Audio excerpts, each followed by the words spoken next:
Greetings students, myself Harjinder Kaur from the Science Faculty of KV number 2 Jalandhar Camp. Hope you all are staying safe, healthy and happy. We will be doing in today's topic, we will be doing control and coordination. You all have done control and coordination in the beginning and you know that brain is a main controlling power of the body. It controls every action and neurons play a major role in that. They send the messages to the brain, collect the messages from the brain and they reach to the every part of the body and actions takes place.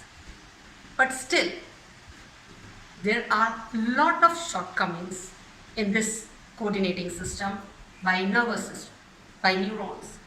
And these shortcomings has to be overcome because our body needs a proper growth, a complete overall growth of the body. These shortcomings has to be overcome, and for that we need a separate system that is called chemical coordination system. Now you all might be wondering that such a complex and very nicely structured system of neurons, how come there are so many shortcomings? Exactly, the thing is that the message, although the message sent by the neurons is very quick, but still it does not reach each and every part of our body. When message transfers from, you might have studied how through synapses message travel. When message passes from one neuron to another, there is a time gap in between. Then the third point is that the message which reaches through the neurons, it is very quick. It does not last for long. Its effect is very fast. But there are certain systems in our body which needs a long-term effect for the proper, like growth of our body. Like we have all the fingers in a proper ratio. Then our mood swings, happiness, something like we say fear, the feeling of shock. Okay, stimulus response is okay, but how does that reflex action, we have studied that, but how does our body cope up with that reflex action, the immediate effect, these things, how does that, if the heartbeat increases or blood pressure increases during that reflex action, how does our body cope up with that? All these small things are required by chemical coordinations, right? So let's see how chemical coordination works in our body. So let's start with the chemical coordination. Now what is this chemical coordination? In animals or in humans, chemical coordination. The very first thing that we should know that the chemicals which help in this coordination is known as hormones. A new word for you all, I think, right? Now what are these hormones? You might have studied about these in coordination in plants also, because they don't have any nervous system. So these hormones are required in animals also, in human beings also. Now what are these hormones? These are basically chemical messengers, right? These are the molecules which are produced by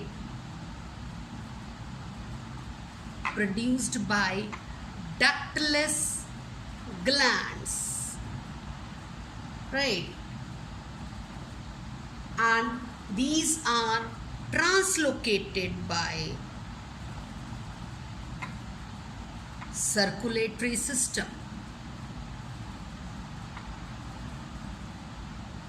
Translocated means they move on to each and every part of the body, resulting in coordination, coordinating the activity.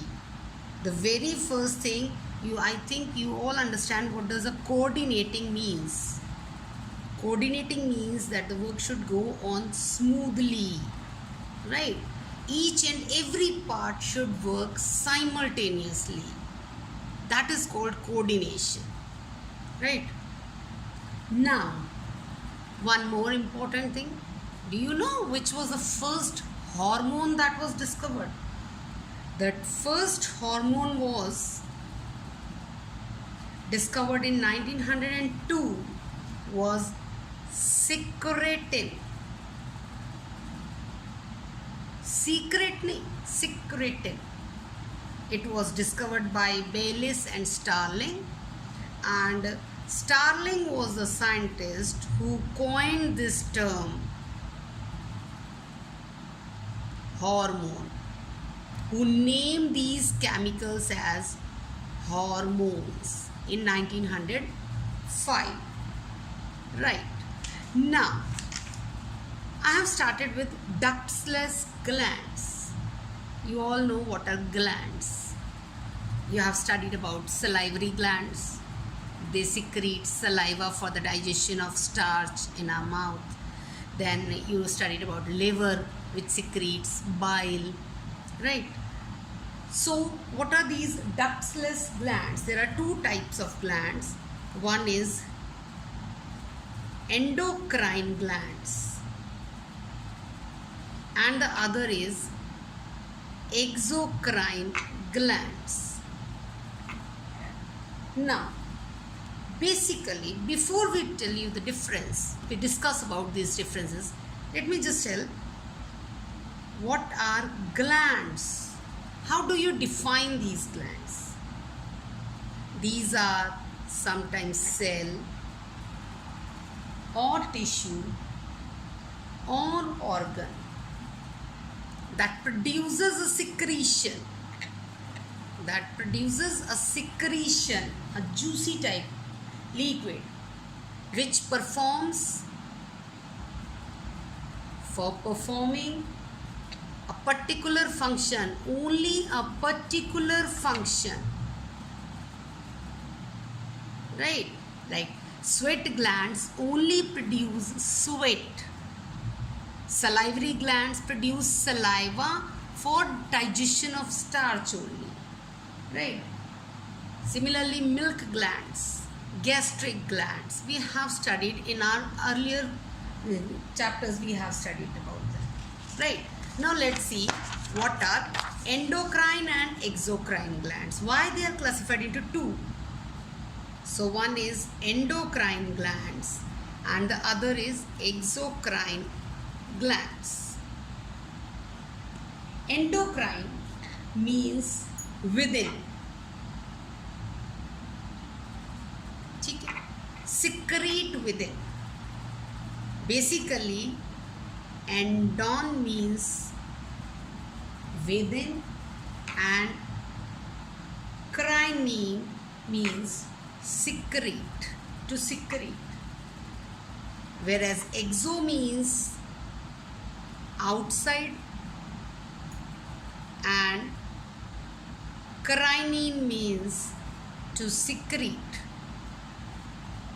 Means the secretions of exocrine glands, these are drain out their secretions through ducts, whereas endocrine glands, they do not have any ducts, so they keep their secretions inside and pass them through circulatory system. Again, we'll do them point wise so that no confusion should be there. This is regarding the meaning. Next, exocrine glands, they possess duct, right? They do not occur in isolation.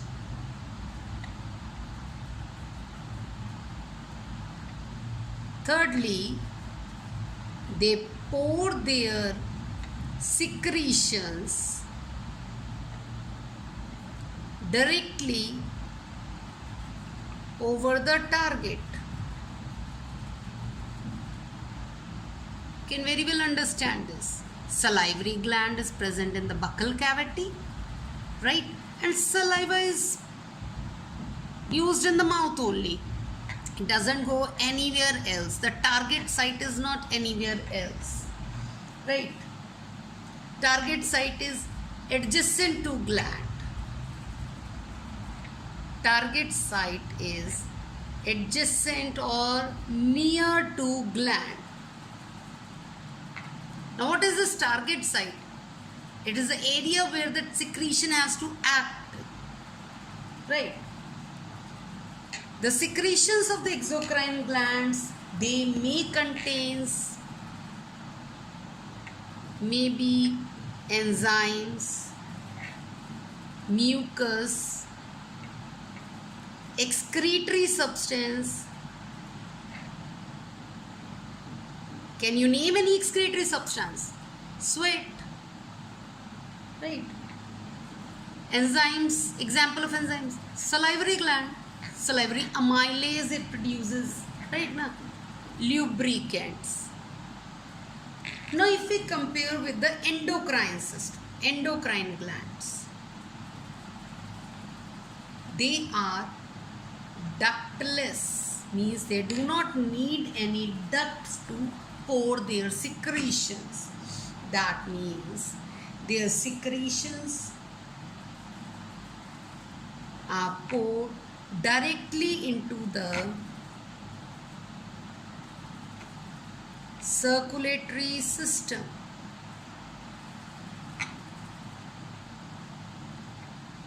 Right? They generally occur in isolation. Now what does this mean? Isolation. Isolation means that target site is away from the gland. I'll be showing you the diagram also.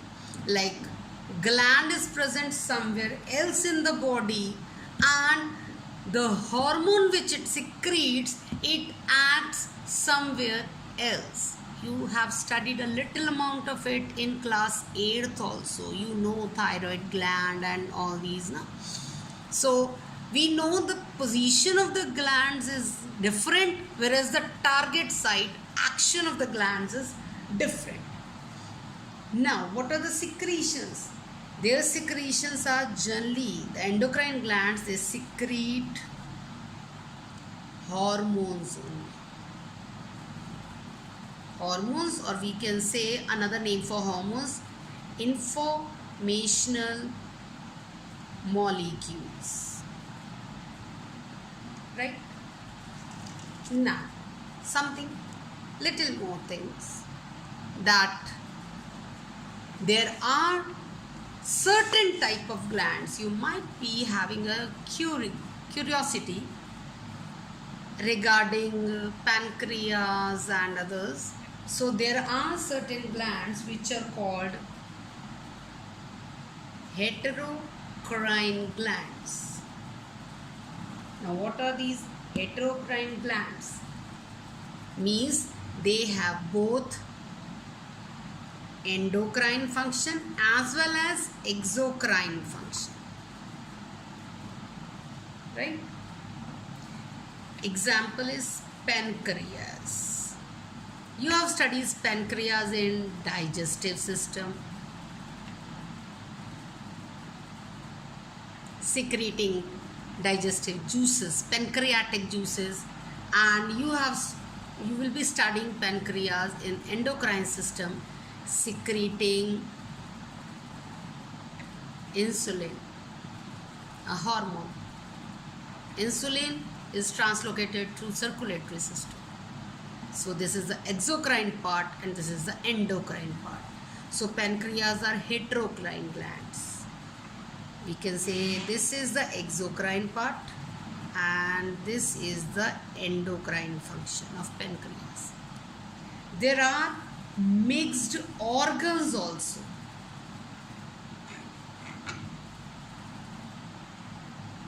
These are the organs of metabolic or cell forming importance and also possess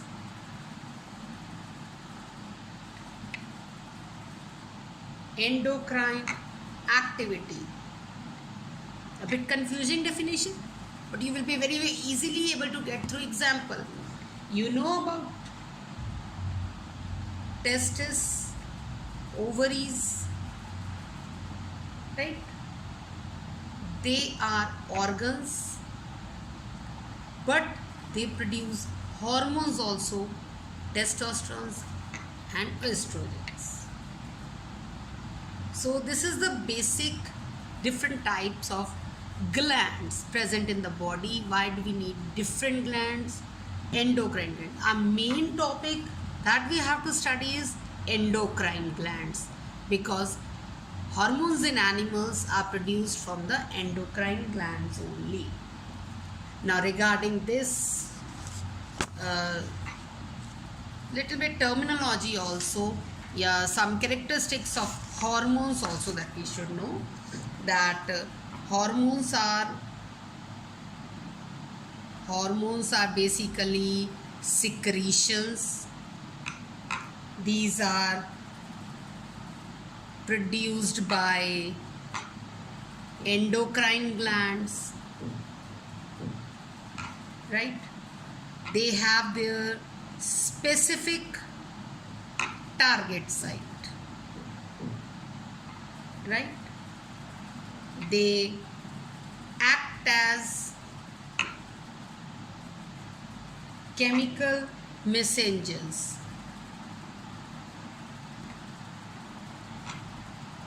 Their action is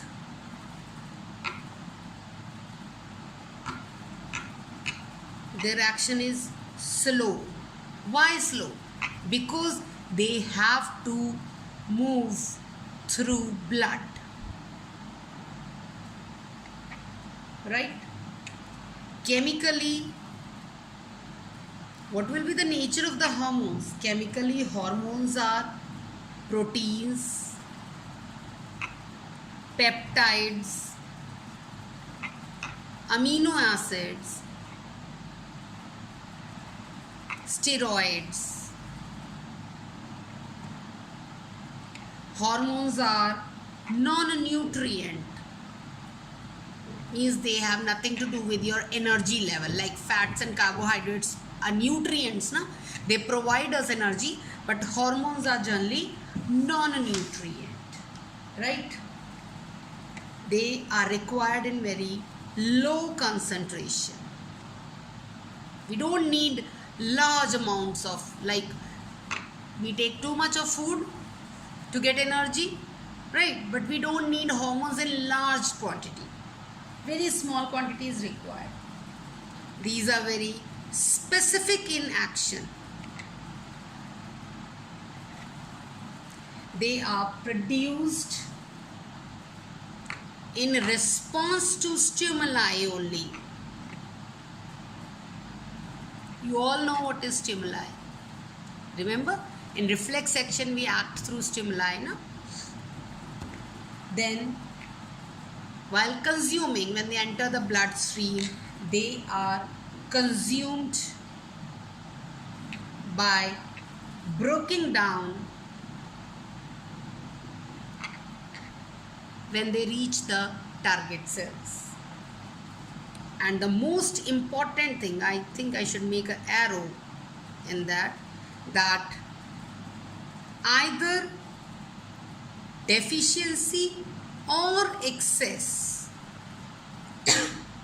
of these hormones, both are hazardous. They result in disorders. Excess of any hormone in the body also results in disorder, and deficiency of a particular hormone also results in disorders. So this is about the characteristics of hormones. So we have got about endocrine and exocrine systems.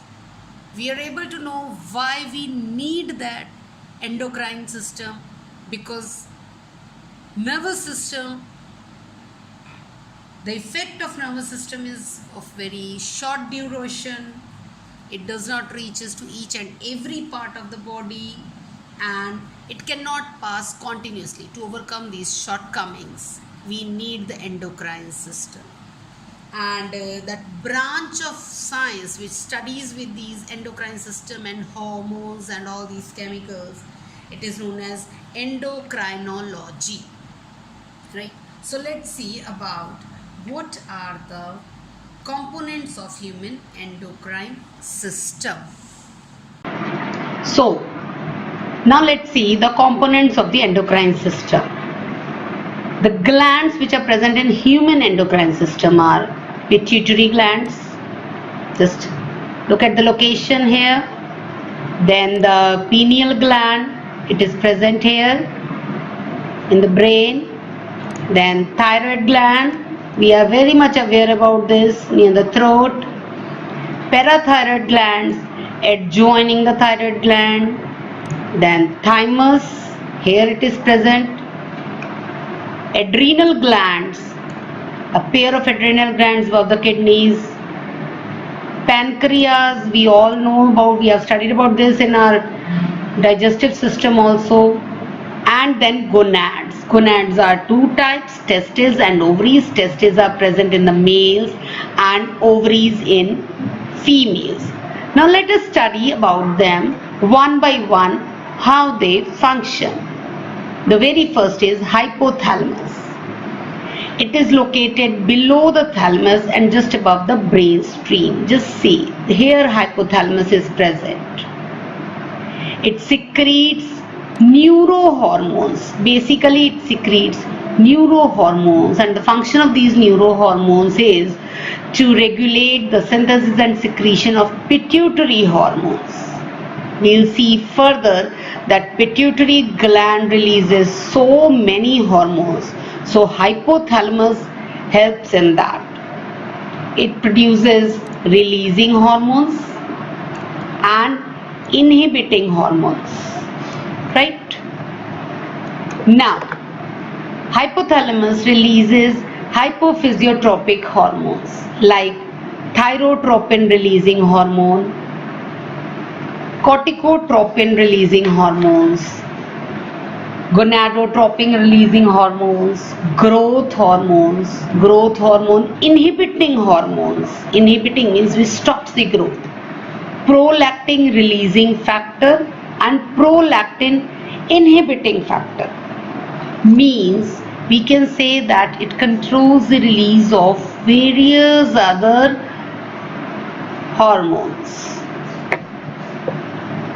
Pituitary gland. It's a marble-sized gland at the base of the brain. Just have a look. Here it is present. Right? This is a large view of pituitary gland. It is just below hypothalamus. Right? This pituitary gland is controlled by hypothalamus. I have told earlier also, no? Hypothalamus controls the pituitary hormones. Divided anatomically, it is into two parts, adenohypophysis or neurohypophysis. Let's see, anterior pituitary and posterior pituitary. Now see how many hormones are released by anterior pituitary. Growth hormones, thyroid stimulating hormones, adrenocorticotropic hormone, prolactin, luteinizing hormone, follicle stimulating hormone. And posterior part of the pituitary releases oxytocin and vasopressin or antidiuretic hormone. Let's see the function of these one by one. Growth hormones. Its target site is all the cells in the body. I told you the target site of these hormones. They act at particularly on their target sites. It stimulates growth and repair. Right?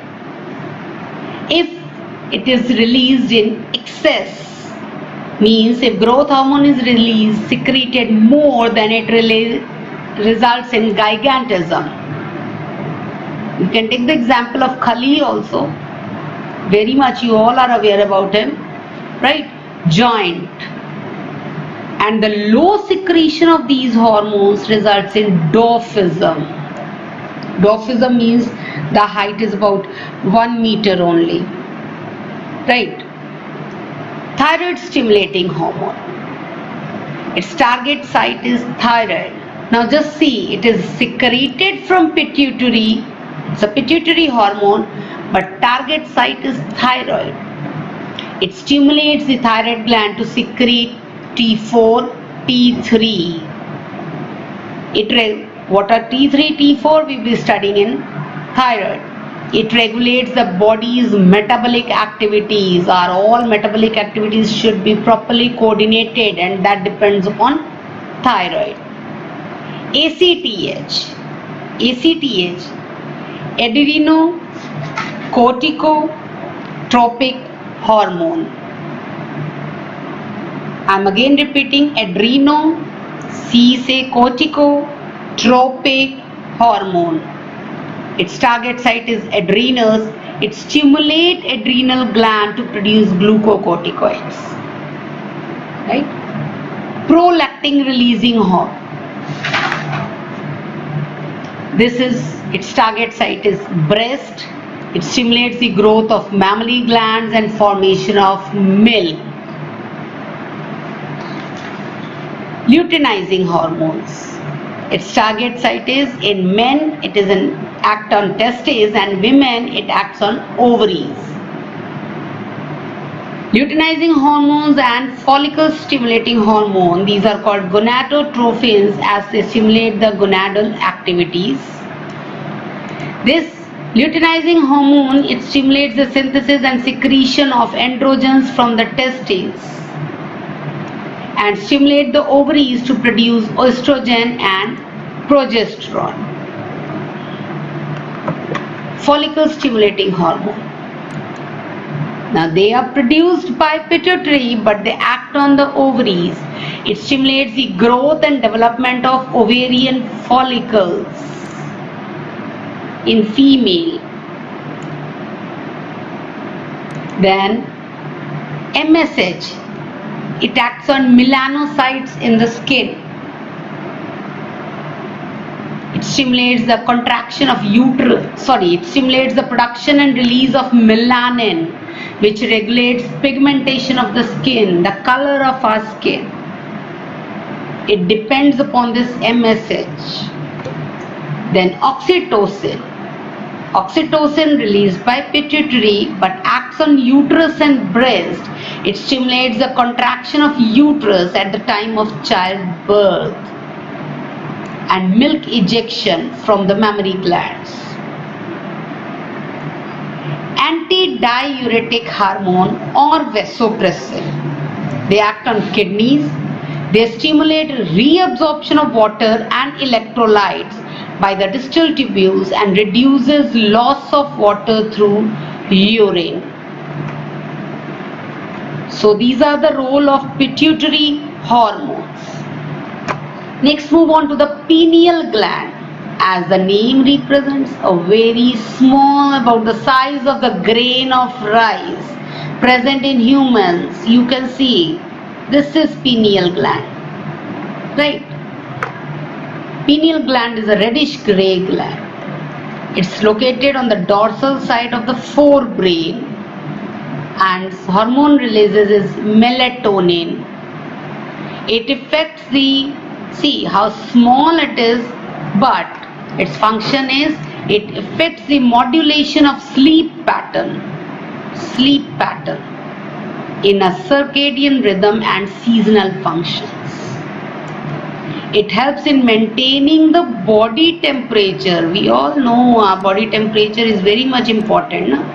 So actually this pineal gland maintains our body temperature. It influences metabolism, pigmentation, menstrual cycle, as well as our defense capability. Means the name is small, the size is small, but the functions are quite large. Now let's move on to another thyroid gland, a very important gland. Thyroid is a small butterfly shaped gland located at the base of the neck. You see, this is larynx, you have studied in class 8th, trachea, you have studied in your respiratory system. Now just see the butterfly shaped organ, right? It's located at the base of the neck. below the thyroid cartilage. It is composed of two lobes located on either side of the trachea. Actually, it composed of follicles and stromal tissues. It releases hormones T4 and T3 that we have studied in previous. T4 is tetraiodothyronine, or simple name thyroxine, whereas T3 is triiodothyronine. See the difference? Tetra means 4 times and tri means 3 times, right? Now what are the function of basically these thyroid hormones T3 and T4? What are the function of these? Regulation of BMR, basal metabolic rate. Control the metabolism of carbohydrate, proteins and fats. Maintenance of water and electrolytic balance. Next, secrete thyrocalcitonin TCT, which regulates blood calcium level. It supports the formation of process of red blood cells. Formation of red blood cells.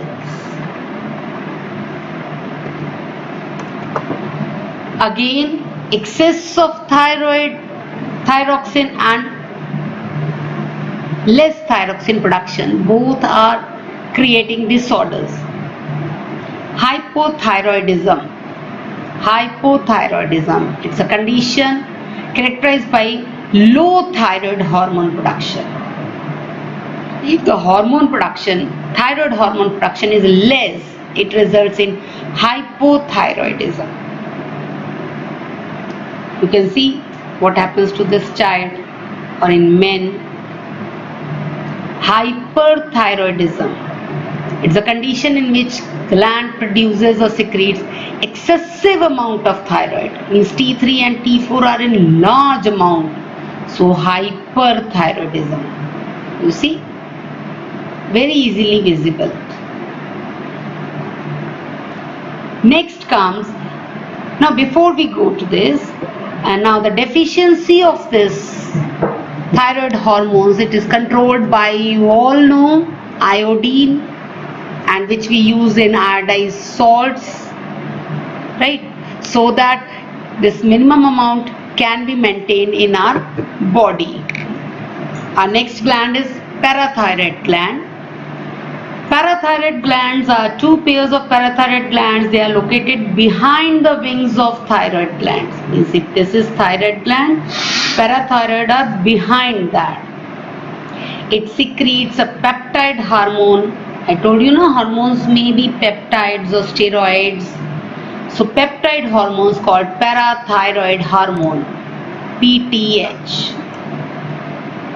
The function of PTH is the secretion. It is regulated by circulating levels of calcium ion, and its function is to regulate the amount of calcium, phosphorus, magnesium in the bones and in the blood, right? Means these elements, amount of these elements is regulated by PTH. It increases the blood calcium level and maintain calcium balance in the body. Then comes a thymus gland. It is located on dorsal side of heart and the aorta. Here it is present. The hormone released by this is thymosin.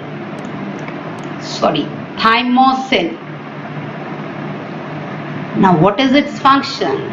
It plays a very important role in our immune system. You all know, to fight with the diseases, our immune system should be very strong. Thymosin, it provides cell-mediated immunity. It promotes production of antibodies to provide humoral immunity, and it degenerates in old individuals. That is why we say that old people, the immunity decreases in older people. Now the most important, that is the adrenal gland. You can call it as the emergency gland also. These are located in anterior part of each kidney. Just have a look. These are our kidneys, and anterior part of that kidneys are left adrenal and the right adrenal gland. They are centrally located adrenal medulla, means in the center there is medulla, and the outside part is adrenal cortex. Adrenal medulla releases adrenaline or noradrenaline, whereas cortex releases corticoids. Adrenal medulla, it releases adrenaline, noradrenaline. These are released in stressful situations. That is why it is known as emergency hormones. We call it as a hormone of fight or flight. Means either we have to run away or we have to fight with the situation. What do these hormones do? They actually increases the heartbeat, alertness, pupillary dilation, piloerection, sweating, etc. These are done by these adrenaline hormones. Now, how these actions, these heartbeat alertness or increase in the heartbeat, pupillary dilation, how does these help in coping up with the situations? That during any emergency situation, the involuntary muscles contracts of the involuntary muscles, the small arteries, they contract, which reduces the blood supply to the skin. Extra blood flows to the skeletal and the heart muscles. Bronchioles dilate. Contraction of diaphragm and rib muscles increases the rate of the breathing and hence oxygenation of the blood. Heart beats faster and provides more oxygenated blood to the muscles for their activities. Now this can be very much, you can view the action of this. Actually, I have already told that hormones acts very slowly, but exception was adrenaline, right? They act very quick. You might have seen many times if you get a sudden good news, you immediately shout with joy. If you get any bad news or if you are caught sometimes doing something wrong, your hands start sweating, your heartbeat increases, the face becomes red. So adrenaline is actually acting at that time, right? Next, move on to pancreas. Again, one very important gland. Pancreas, flattened organ, lies in the abdomen, just below or inferior to the stomach. See a very beautiful shape or design of pancreas. Actually, it acts both as the exocrine and endocrine gland. I have already told. It consists of islets of Langerhans and acne cells. Islets of Langerhans contains two types of cells, alpha cells and beta cells. Alpha cells releases glucagon and beta cells releases insulin. Now this is how glucagon and insulin acts in our body. Now just see, this is pancreas. High blood sugar promotes insulin release. Means if blood sugar is high, insulin release is promoted. Pancreas produces insulin. Insulin acts on the tissue cells and lowers the blood sugar level. You can see this red circle. Insulin stimulates glycogen formation, right? This glycogen formation converts glucose to glycogen, and then through liver it lowers the blood sugar level. On the other part, if now just look at this green circle, low blood sugar. If the blood sugar is low, it promotes glucagon release. Pancreas releases glucagon, which stimulates the breakdown of glycogen and raises the blood sugar level. Right? So this is how the action of insulin and glucagon maintains our blood sugar level. And if the release of insulin decreases, so that results in diabetes, a disease called diabetes. So pancreas is very much important gland of our body, because it releases the two major hormones, insulin and the glucagon. That is why the diabetic patients are advised to take less sugar in their diets, and they can administer, if they take more, then they have to administer it by the injections or medicines. Now, next is gonads, the testes. Testes are present in the scrotal sac of the males. They perform dual functions also. They are primary sex organs as well as they are endocrine glands. See, this is testis. It consists of seminiferous tubules and interstitial tissues. Just have a look. Seminiferous tubules, and these are the seminiferous tubules and the interstitial tissues. These cells, they produce hormones called androgens. Commonly we name them as testosterone. Now during puberty or teenage, we say testosterone help to bring about following physical changes also: increase in muscle mass and strength. This all we have studied in class 8. Growth of facial and pubic hairs, deepening of voice, male hair patterns, and sperm production. Now similarly in females, ovary. These are a pair of ovaries located in the abdomen of the female. See, 1 and 2. It is a primary female sex organ which produces one ovum during each menstrual cycle. Now it produces two group of steroid hormones. Remember, steroids, estrogen and progesterone. Now what is the function of estrogen? Estrogen is synthesized and secreted by ovarian follicles, responsible for the development of growing follicles, appearance of female secondary sexual characters such as development of mammary glands. Progesterone is secreted by corpus luteum. It regulates female sexual behavior. It prepares the uterus for pregnancy and mammary glands for lactation. Progesterone supports pregnancy. So, I hope that all these components of hormone glands of endocrine system, hormones and glands, these are very much clear. Their location and their function is very much clear. Now let's see the feedback, actually, how these hormones are released. So we have seen that in our endocrine system there were glands.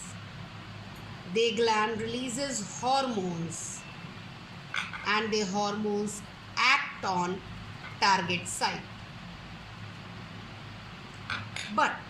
And we all have seen that certain glands control the functioning of other glands also. But how these hormones are secreted, there should be some feedback mechanism. Then only secretion of these hormones will take place. Now the very first thing is homeostasis.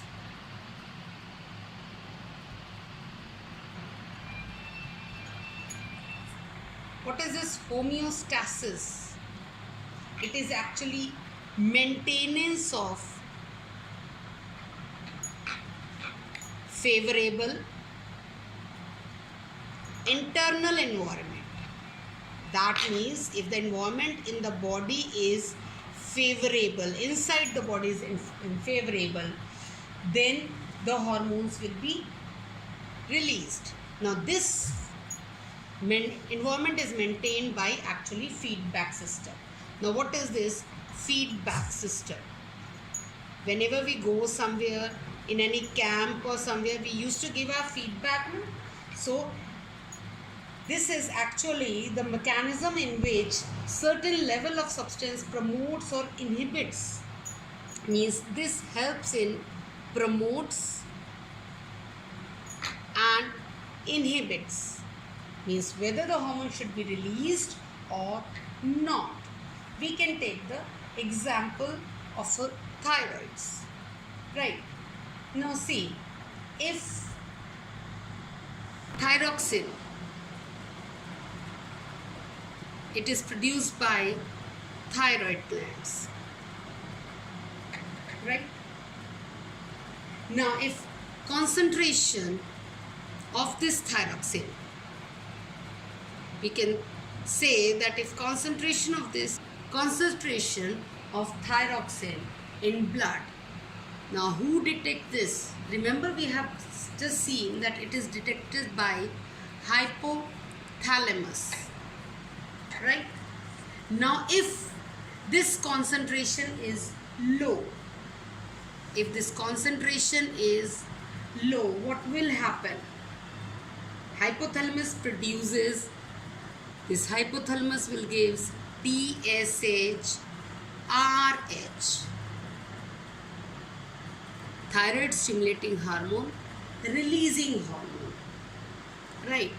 Now through this, it stimulates pituitary to release TSH, and this TSH will reach through bloodstream, it reaches thyroid, and then thyroid will release thyroxine, right? Means what is the feedback? The concentration of thyroxine in blood, if it is low, hypothalamus will release TSH, RH, which reaches pituitary. Pituitary will release TSH, means thyroid stimulating hormone, which through circulatory system reaches thyroid, and then thyroid releases thyroxine.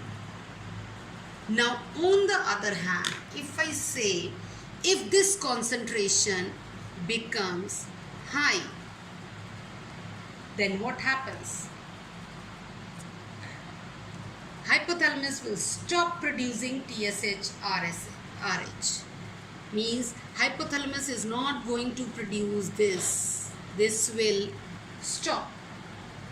Now non-availability of TSH results in, means TSH will not reach pituitary. So thyroid is not going to produce thyroxine. Right? So this is how a feedback mechanism occurs. We can make it in the form of a flow chart also. That will be very easy to understand. Now just see. This is hypothalamus, right? It releases TSH, RH. Then it goes to pituitary. Remember which one? Anterior one. Right? Then this TSH, it goes to thyroid, which releases thyroxine and goes to blood. Now this all happens if the level is low level of thyroxine. Right? This only stimulates hypothalamus for this. On the contrary, what happens if there is high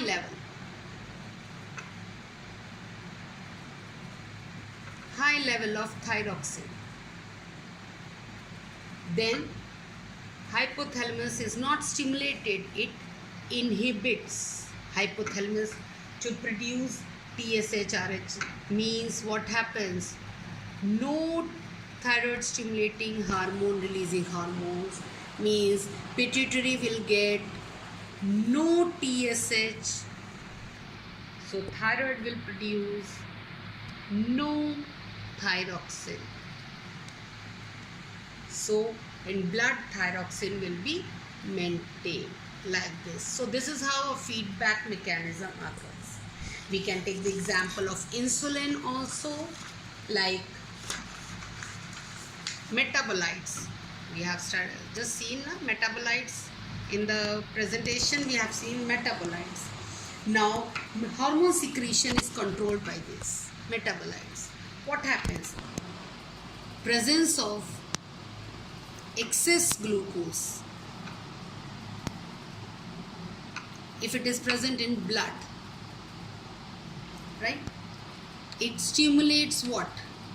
Beta cells of islets of Langerhans. We have seen these in pancreas. We'll go back to the slide now, you can see that. They secrete what? Insulin. Now insulin promotes what? Insulin promotes blood glucose absorption.